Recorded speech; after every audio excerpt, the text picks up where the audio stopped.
Capítulo 5. Lo que la tormenta trajo consigo. Cerca de 3 días después de su arribo, el explorador del amanecer fue remolcado fuera del puerto de Cielo Angosto. La despedida fue muy solemne, y una gran multitud se reunió para verlos partir. Hubo aplausos y también lágrimas cuando Caspian pronunció su último discurso a los habitantes de las islas desiertas y se despidió del duque y su familia. Pero cuando el barco se alejaba de la orilla, con su vela púrpura aún crujiendo perezosamente, y el sonido de la trompeta de Caspian en la popa se hizo más débil a través del agua, todo el mundo quedó silencioso. Pronto apareció el viento. La vela se hinchó. El remolcador soltó el barco y regresó remando. La primera ola grande creció rápido bajo la proa del explorador del amanecer, y el barco volvió a tener vida. Los hombres que no estaban en servicio bajaron. Drinian tomó la primera guardia en la popa y la nave puso proa en dirección este, girando al sur de Abra. Los días que siguieron fueron deliciosos. Lucy pensaba que era la niña más afortunada del mundo, pues al despertar cada mañana veía los reflejos del agua iluminada por el sol bailando en el techo de su camarote. Y a su alrededor veía todas esas preciosas cosas nuevas que traía de las islas desiertas. Botas marineras, botines, capas, chaquetillas y bufandas. Y luego iría a cubierta, a mirar un mar de un azul más brillante cada mañana y beber un aire día a día más cálido. Después venía el desayuno y un hambre que solo se siente en el mar. Lucy pasaba largas horas sentada en el banquito de popa jugando ajedrez con Ripichip. Era divertido verlo levantar con sus 2 patas esas piezas demasiado grandes para él y pararse en la punta de los pies si tenía que hacer una movida en el centro del tablero. Era un buen jugador y cuando se acordaba de lo que estaba haciendo, generalmente ganaba. Pero de vez en cuando Lucy era la vencedora, porque a veces el ratón hacía cosas tan ridículas como poner en peligro un caballo entre una torre y una reina juntas. Esto ocurría cuando él momentáneamente se olvidaba de que se trataba de un juego de ajedrez y estaba pensando en una batalla real, y hacía que el caballo se moviera como él hubiera hecho en su lugar. Ripichip tenía su mente llena de aventuras imposibles, leyendas de gloria o de muerte y actitudes heroicas. Pero momentos tan agradables no podían durar eternamente. Una tarde en que Lucy miraba distraídamente hacia popa la estela que el barco dejaba atrás de sí, vio de pronto una gran masa de nubes que se formaba al oeste con asombrosa rapidez. De pronto se hizo un hueco entre las nubes, por donde se desparramó una dorada puesta de sol. Detrás del barco las olas parecieron tomar extrañas formas, y el mar, un color pardo o amarillento, como el de las velas sucias. El aire se puso frío. El barco parecía moverse inquieto, como si presintiera el peligro a sus espaldas. La vela podía estar plana y lacia, y al momento siguiente desplegarse con violencia. Mientras Lucy observaba estas cosas, extrañada por un siniestro cambio que se percibía en el ruido del viento, Drinian gritó: ¡Todos a cubierta! Y en un minuto todo el mundo trabajaba frenéticamente. Aseguraron las escotillas, apagaron el fuego de la cocina y algunos hombres subieron a recoger la vela. Antes de que pudieran terminar, los azotó la tormenta. Lucy pensó que un gran valle se abría en el mar, justo frente a proa, y que se metían en él mucho más a fondo de lo que podría haberse imaginado. Una inmensa montaña de agua gris, mucho más alta que el mástil, se precipitaba contra ellos. La muerte parecía segura, pero la corriente los levantó hasta la cresta de la gran ola. Luego pareció que el barco daba vueltas en redondo, y una catarata de agua inundó la cubierta. La popa y el castillo de proa parecían 2 islas separadas por un furioso mar. Arriba los marineros estaban tendidos en las perchas, tratando desesperadamente de sujetar la vela. Un cabo roto colgaba al viento hacia un lado, muy derecho y tieso como un palo. «¡Vaya abajo, señora!», gritó Drinian. Lucy, sabiendo que los marineros y marineras de agua dulce son un estorbo para la tripulación, trató de obedecer de inmediato. Pero no le fue fácil. El explorador del amanecer estaba terriblemente escorado a babor, y la cubierta se inclinaba como el techo de una casa. La niña tuvo que gatear de un lado a otro hasta llegar a lo alto de la escalera, afirmándose a la barandilla. Se quedó muy quieta mientras dos hombres subían y luego bajó como pudo. Fue una suerte que estuviera bien sujeta, pues al pie de la escalera, otra ola atravesó la cubierta bramando y llegó hasta sus hombros. Lucy ya estaba calada hasta los huesos con la espuma y la lluvia, pero esto fue más frío. Después se abalanzó a la puerta de su camarote, entró y dejó afuera la espantosa visión de la rapidez con que se internaban en la oscuridad, pero no pudo acallar la terrible confusión de chirridos, gemidos, chasquidos, estruendos, rugidos y bramidos, que sonaban mucho más impresionantes allí abajo que en cubierta. Y el día siguiente y el subsiguiente fue lo mismo. Y así siguió hasta que apenas se podían acordar de cuándo había empezado. Y todo el tiempo tenía que haber 3 hombres al timón, ya que menos no habrían podido mantener el rumbo. Y siempre debía haber gente en la bomba. Nadie podía descansar, nada se podía cocinar y nada se podía secar. Un hombre se perdió en el mar y no veían nunca el sol. Una vez que pasó la tormenta, Eustace hizo la siguiente anotación en su diario. 3 de septiembre. Es el primer día en años que puedo escribir. Nos agarró un huracán que duró 13 días y 13 noches. Lo sé porque he llevado una cuenta muy minuciosa, aunque los demás dicen que son 12. Qué agradable embarcarse en un viaje tan peligroso con gente que ni siquiera sabe contar bien. He pasado muchos momentos horribles, hora tras hora subiendo y bajando con inmensas olas, a menudo empapado hasta los huesos, y ni siquiera han hecho un intento de prepararnos una verdadera comida. No hace falta decir que no tenemos radio, ni siquiera un cohete, así que no hay ninguna posibilidad de hacer señales para que vengan a ayudarnos. Todo esto prueba lo que les he dicho todo el tiempo, que es una locura echarse a navegar en un botecito apolillado como este. Sería bastante malo aún estando con gente decente, en vez de demonios con forma humana. Caspian y Edmund son muy crueles conmigo. La noche que perdimos nuestro mástil, ahora solo queda un pedazo de palo, me obligaron a salir a cubierta y a trabajar como un esclavo, a pesar de que no me sentía nada bien. Lucy metió su cuchara diciendo que Ripichive estaba ansioso por ayudar, pero que era demasiado pequeño. Me pregunto si no se dará cuenta de que todo lo que hace esa pequeña bestia es por lucirse. Incluso a su edad ella podría tener un poco de sentido común. Hoy día, por fin este maldito bote está tranquilo y ha salido el sol, y todos hemos estado horas y horas discutiendo sobre lo que haremos. Tenemos suficiente comida para 16 días, aunque puras porquerías. El agua barrió por la borda todas las aves de corral. Aunque no lo hubiese hecho, la tormenta les habría impedido poner huevos. El verdadero problema es el agua. Parece que 2 de los barriles tienen agujeros y perdieron todo el agua. Nuevamente la eficiencia narniana. Con pequeñas raciones de medio litro al día, tendremos lo necesario para 12 días. Aún queda un montón de ron y de vino, pero incluso ellos se dan cuenta de que eso los haría tener más sed. Si pudiésemos, por supuesto, lo sensato sería dar la vuelta hacia el oeste y regresar a las islas desiertas, pero nos ha tomado 18 días llegar hasta donde estamos, corriendo como locos con un vendaval a nuestras espaldas. Aunque agarráramos viento este, nos demoraríamos mucho más en volver. Por el momento no hay ninguna señal de viento este. De hecho, no hay viento de ningún tipo. Tampoco se puede pensar en remar, porque tomaría mucho más tiempo y, además, Caspian dice que los hombres no pueden remar con apenas medio litro de agua al día. Yo estoy convencido de que esté equivocado. Le traté de explicar que el sudor calma a las personas y que los hombres necesitarían menos agua si estuvieran trabajando, pero no se dio por eludido como lo hace siempre que no se le ocurre alguna respuesta.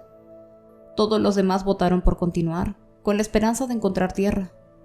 Me sentí en el deber de advertirles que ninguno de nosotros sabía si había tierra más adelante, y traté de hacerles ver los peligros de las ilusiones exageradas. en vez de idear un plan mejor, tuvieron la desfachatez de preguntarme qué proponía yo. Así es que me limité a explicarles fría y tranquilamente que yo había sido raptado y llevado a este estúpido viaje sin mi consentimiento, y que no era asunto mío sacarlos a ellos de su aprieto.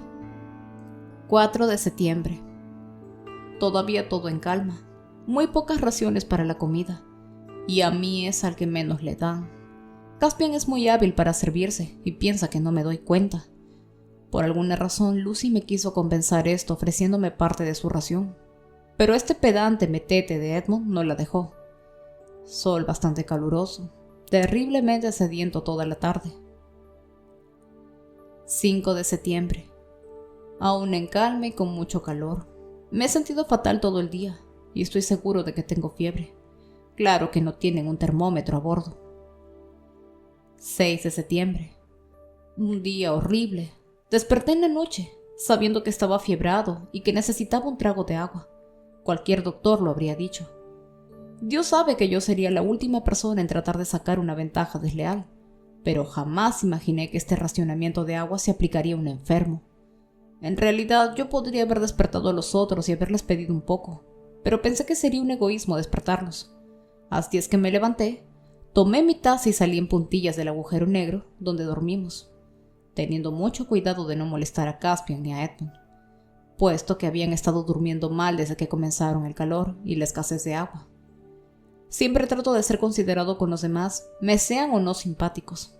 Salí muy bien y entré en la pieza grande, si es que se le puede llamar pieza, donde están las bancas de los remeros y el equipaje. El asunto del agua está allí. Todo iba maravillosamente bien, pero antes de que pudiera sacar una taza llena de agua, me tuvo que atrapar Rip, ese pequeño espía. Traté de explicarle que me iba cubierta para tomar un poco de aire. Él no tenía nada que ver con el problema del agua, pero me preguntó por qué andaba con una taza. Metió tanta bulla que despertó a todo el barco. Me trataron en forma escandalosa. Pregunté, como creo que cualquiera hubiera hecho, por qué Rip y Chiva andaba con tanto sigilo entre los barriles de agua a medianoche. Dijo que como era muy pequeño para ayudar en cubierta, todas las noches vigilaba el agua para que otro hombre pudiera ir a dormir. Y ahora la asquerosa injusticia. Todos le creyeron. ¿No es el colmo? Tuve que disculparme porque si no esa peligrosa bestia me habría perseguido con su espada. Y luego Caspian se mostró tal cual es, un tirano cruel. Y dijo en voz alta para que todos oyeran que si descubría a alguien robando agua en el futuro, le daría 2 docenas. No entendía lo que quiso decir hasta que Edmund me lo explicó. Aparece en la clase de libros que leen esos niños Pevensey. Después de esta cobarde amenaza, Caspian cambió el tono y comenzó a hablar con aire protector. Dijo que lo sentía por mí, pero que todo el mundo estaba tan afiebrado como yo, y que deberíamos tratar de sacar el mejor partido de esto, etc. Odioso mojigato presumido. Me quedé todo el día en cama. 7 de septiembre. Un poquito de viento hoy día, pero siempre del oeste. Hicimos unas pocas millas hacia el este, con parte de la vela puesta en lo que Drinian llama bandola. Esto quiere decir el bauprés en posición vertical y atado. Ellos lo llaman amarrado, al pedazo que quedaba del verdadero mástil, todavía con una sed tremenda. 8 de septiembre. Seguimos navegando rumbo al este. Paso en mi litera todo el día y no veo a nadie, salvo a Lucy, hasta que los 2 demonios vienen a acostarse. Lucy me da un poco de su ración de agua. Dice que a las niñas no les da tanta sed como a los muchachos. Yo siempre he pensado lo mismo, pero esto debería saberse más en el mar. 9 de septiembre. Tierra a la vista. Una montaña muy alta ya lejos, al suroeste. 10 de septiembre. La montaña se ve más alta y más claramente, pero siempre bastante lejos. Gaviotas otra vez. Hoy por primera vez desde hace no sé cuánto tiempo. 11 de septiembre. Pescaron algunos peces y los sirvieron a la comida. Alrededor de las 7 de la noche, dejaron caer el ancla a 3 brazas de agua en una bahía de esta isla montañosa. El imbécil de Caspian no nos dejó bajar a tierra, porque estaba oscureciendo, y temía que hubiese nativos y animales salvajes. Ración extra de agua esta noche. Lo que les esperaba en esta isla iba a afectar a Eustace más que a ningún otro. pero no puedo contárselos con sus propias palabras, porque a partir del 11 de septiembre olvidó escribir su diario por un buen tiempo. Al llegar la mañana, con un cielo bajo y gris, pero con mucho calor, los aventureros se encontraron en una bahía rodeada por tales acantilados y despeñaderos que parecía un fiordo noruego. Frente a ellos, en la punta de la bahía, había un espacio de tierra cubierta totalmente con árboles que parecían cedros, a través de los cuales corría un rápido riachuelo. Más allá había una cuesta muy escarpada, que terminaba en una dentada cordillera, y más atrás, una vaga oscuridad de montañas que se elevaban en medio de descoloridas nubes que hacían imposible divisar sus cumbres. Los acantilados más cercanos, a cada lado de la bahía, estaban veteados aquí y allá por líneas blancas, y todo el mundo se dio cuenta de que eran cascadas, aunque a esa distancia no parecían tener movimiento ni hacían ruido alguno. En verdad, todo el lugar estaba muy silencioso, y el agua de la bahía se veía tan lisa como un cristal, y reflejaba hasta el más mínimo detalle de los acantilados. Tal escena habría sido hermosa en un cuadro, pero en la vida real era un tanto agobiadora. No era un país acogedor para los visitantes. La tripulación bajó a tierra en 2 barcadas. Todos bebieron y se lavaron alegremente en el río. Comieron y descansaron un poco. Luego Caspian envió 4 hombres de regreso para que cuidaran el barco y comenzó el trabajo del día.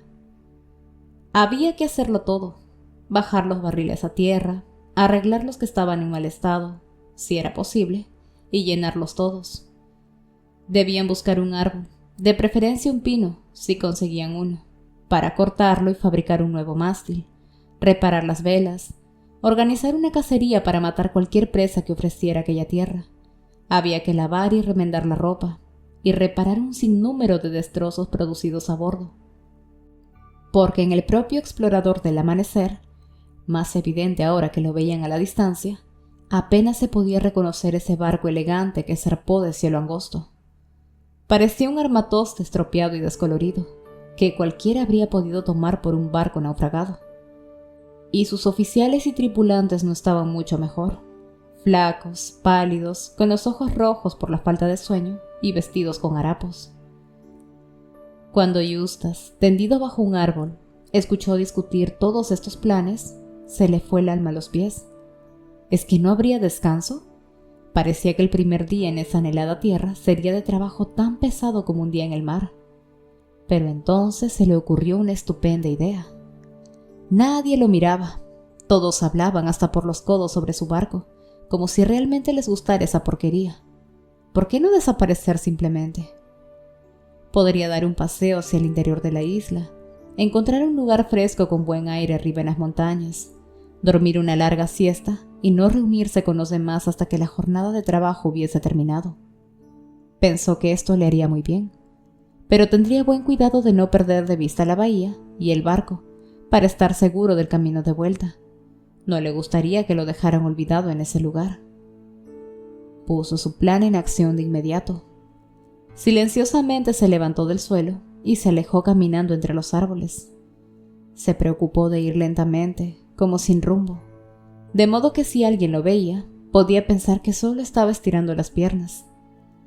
Se sorprendió al ver lo rápido que disminuía el murmullo de la conversación tras él, lo silencioso y tibio que se volvía el bosque y del tono verde oscuro que tomaba. Pronto se dio cuenta de que podía aventurarse a paso más rápido y decidido. Este tranco pronto lo llevó fuera del bosque. El terreno comenzó a subir empinadamente frente a él. El pasto estaba seco y resbaloso, pero podría arreglársela si usaba las manos además de los pies, y aunque jadeaba y tenía que secarse a cada rato la frente, siguió sin parar.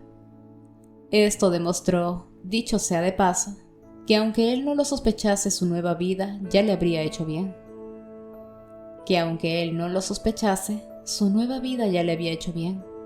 El Eustace de antes, el Eustace de Haroldo y Alberta, habría renunciado a escalar al cabo de unos 10 minutos.